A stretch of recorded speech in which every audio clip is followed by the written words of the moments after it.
side of the desert.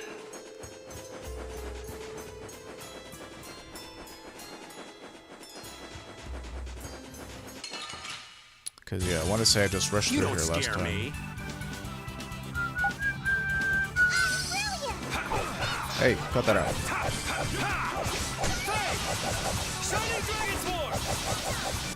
Let me see here.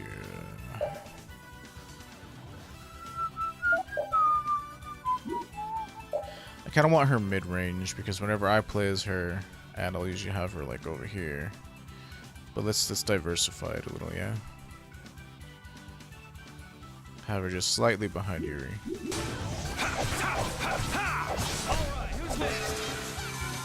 And if they're going to be in the party together, I'm gonna have to probably put her on the other side. Like, let's see here. Like, if I'm going to be playing as Patty, I probably won't be playing as Yuri. And if I'm playing as her, I'll probably be over here. Because generally speaking, I do tend to use all of the characters at some point, with the exception of Judith and the dog. So, not really all the characters. Most of the characters. Because I think that Flynn is actually well designed as a character, and he's lots of fun to play. Not really quite the magic swordsman archetype I was looking for. See, you saw he only really gets like 3 spells, and one of them is an offshoot of the other one. It over with.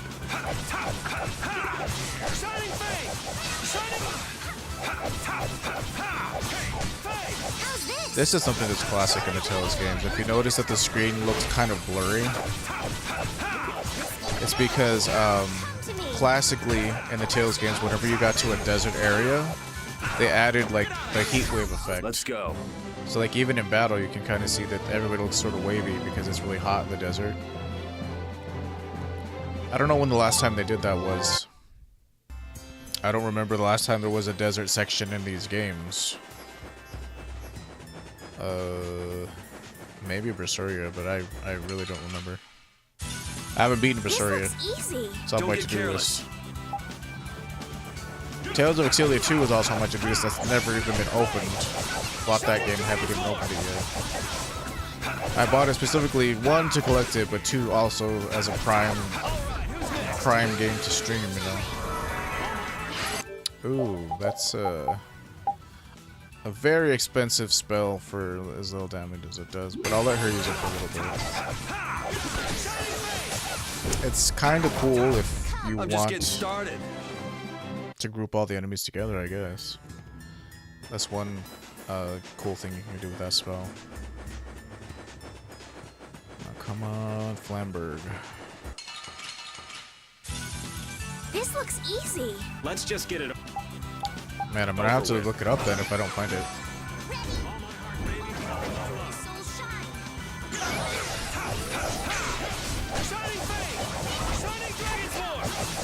I'll blow you away. Shining Dragon Sword. You're dead. Divine Wolf. You're gone. Shining Dragon Sword. Oh, also one thing to note. The reason why Over Limit 3 is so good is because once you get to Over Limit 3, your abilities stop costing mana.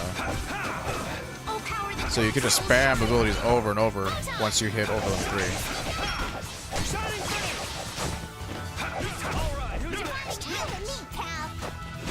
3. Hey, stop taunting and get in there.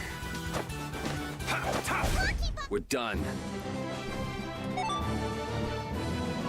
Talk a big game, but I don't see you doing anything. Let's see here.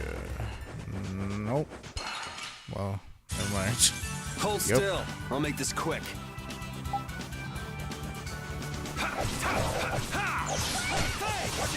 Shining Dragon Sword. Shining Flame. This is it. Wonderful. Yeah, I'm kind of low on mana.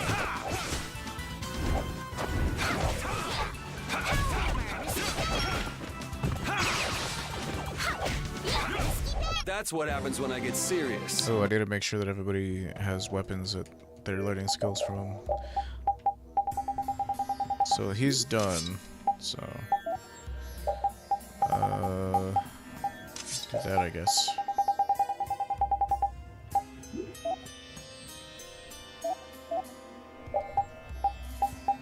Visa or Arcano, I guess we'll do that. Guess we'll do this. Whatever. Don't really matter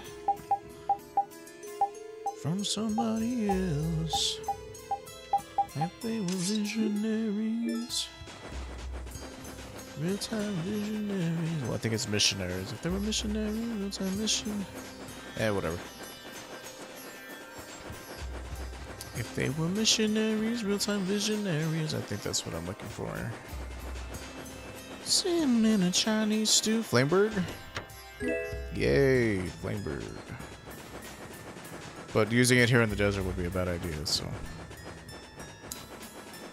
let's not do it. But that's what I was looking for this whole time, and it was on the first screen.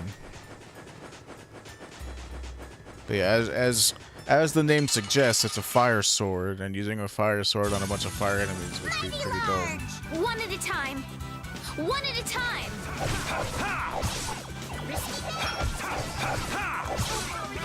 Ah!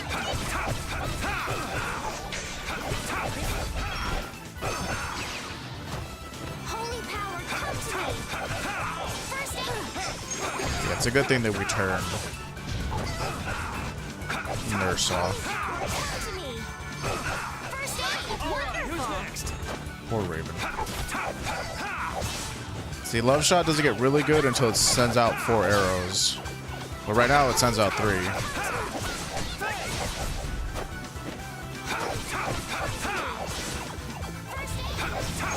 There we go.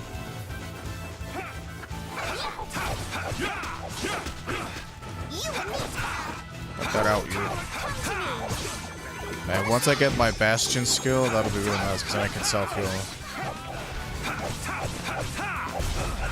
You better stop that. So, yeah, just stay dead. No, not too bad. I think that was a Link battle, which is why it took us a while. But yeah. Well, now I'm kind of curious as to if I got everything there was to get here. Pretty sure I did, though. And that's mainly the treasure I was holding out for. Let's work So together. try to make a mental note. Again, you only need to collect things once. Because you can just bring the items that you have in your inventory over. Not specifically what your character has equipped, although it does also bring that over. But all items that you have currently, it'll bring over, so you never really have to collect things again or buy things again. You can just play through the game. Alright, who's next? But, you know, if you like that aspect of, you know, collecting things and looking forward to getting an item, then you might not want to buy that in the grade shop because it'll give you something more to do in the game. But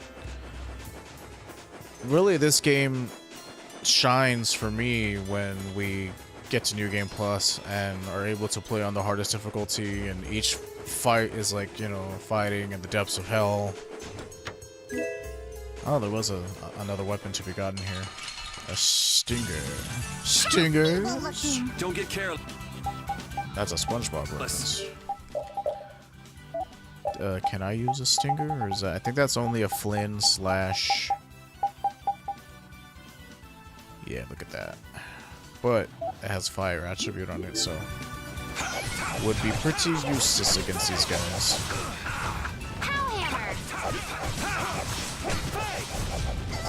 Let me see. I want to get rid of the bats. Because while the giant firebirds are annoying, the bats can steal people's hearts. And I'd rather get rid of that first.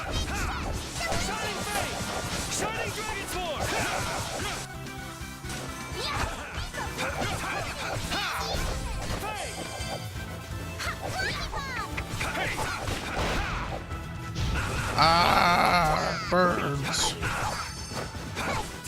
Thank you for that, That's lover. over. Alright, sweet. 3 flare stones. One thing I should have done that I didn't do was grinded more of the nighttime enemies because they drop frost stones.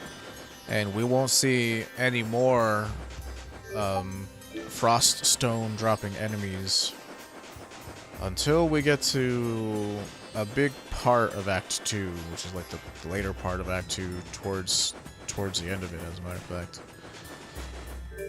Let me see where we are currently. There's...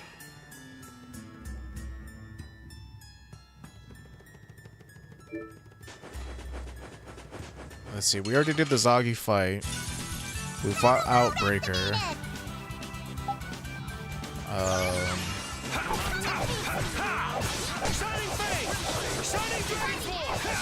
There's gonna be a little snafu with the Knights, but we're not gonna fight them.